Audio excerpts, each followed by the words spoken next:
through South Asia. The second time we get to see the squad the main stage finally joining. Of course, L2K unfortunately losing their matchup yesterday. We'll go through the bracket in just a moment, but just to say, hey, it's been a lot of fun going through this week with all of you watching at home. A lot of people expressed all the interest for APAC in general as a region, and yes, we are happy to finally be covering South Asia as we did in the August Summer Major. 2-0 was the scoreline for Mercenaries versus Maka S, imposing themselves as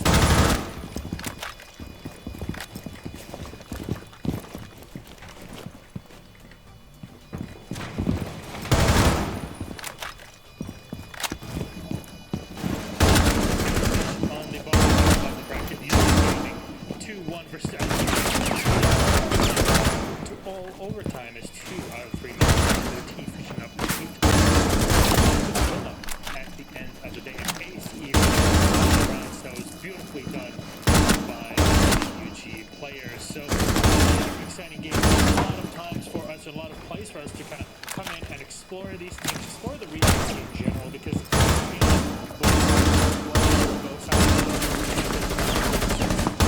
after invitational that it's Rooster can perform, but that doesn't mean that these players have not played since day one. They have been playing in their own internal tournaments within the region, and finally now they get the recognition that they deserve. Yesterday we're having chats about with all the teams and all, and seeing how Mercenaries and Union Gaming would measure up to one another in the grand final as they did in the August Major. Mercenaries were saying, if it means that we would have to stop Union Gaming from representing the region at Invitational, we said Union need to win this major to make it to SI 2021, then we're going to do it. Because if they beat us, then they really do deserve to go and play against the best teams in the world. There's a lot of pressure, of course, on Union today as Mercenaries try their best. They want to be gatekeepers, but hey, they get beaten, they'll at least be happy that they're sending forth to the international stage the best team that the region can offer right now. Of course, SI 2021, 6th Invitational 2021 is indeed happening in February. We already talked about it beforehand. There's a big announcement around it a few days ago.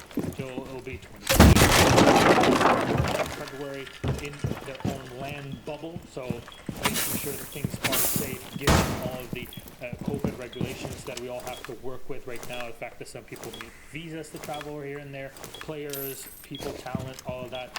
It's good to have the time, it's good to have the preparation, and we will know more and really solidify it very, very soon, as there's still slots from every region trying to qualify on Asia, Europe, or North America, and well, Latin America. It is, but of course we have the final on the line. SI for both of them, and we are playing the match that we had from the August Major. I'll say that again, we're going to be repeating that quite a bit today because we're trying to measure up to how things were. Union are known as being the team that will get Mercenaries were on fire in their game versus Maka S. Union struggled against L2K, and they were saying, you know what, we're going to say that it's a lot of problems from our end because, well, there are problems with electricity, with there's a typhoon that's going, its way on the east coast of India and the entire subcontinent. Then you know what, you got to deal with it as much as you can. So that said,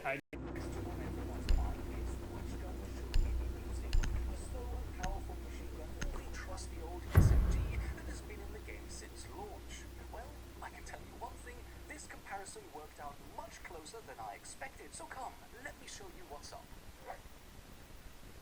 You know, one of the things I've noticed this year with all the lockdown is how much time I'm spending in front of screens, whether that's my PC, smartphone,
to a gun than just raw power. Handling and ease of use are also important factors that need to be taken into account. Most weapons in Rainbow Six Siege have ammo capacities that correspond to the real-life versions of those guns, but the DP-27 is a notable exception. IRL, the pan-shaped rotary magazine can only take 47 bullets, while in Siege it holds 70. Now, there was a vehicle-mounted version of the Degtyaev machine gun, which used the slightly smaller but thicker pan magazines, but even those could only hold 63 rounds, not 70. The much higher capacity was probably picked to make Tachanka less vulnerable during reloads back when the gun was still mounted on a stand. And a fat lot of good that did in a game where Pika's advantage is the strongest weapon available to any player. Be that as it may though, the end result is that the DP has more than twice the available capacity compared to the PSN. And if you take that into account, then the longer reload times of the DP are not actually that bad. Of course, the reload times are slower for the much bulkier machine gun, but since you will only be reloading half as much, in theory, then the extra second and a half is really not the end of the world. Aim-down sight time, on the other hand, is where the 9x19 VSM finally really shines. Even without using the angle grip, the SMG is a third faster than the LMG,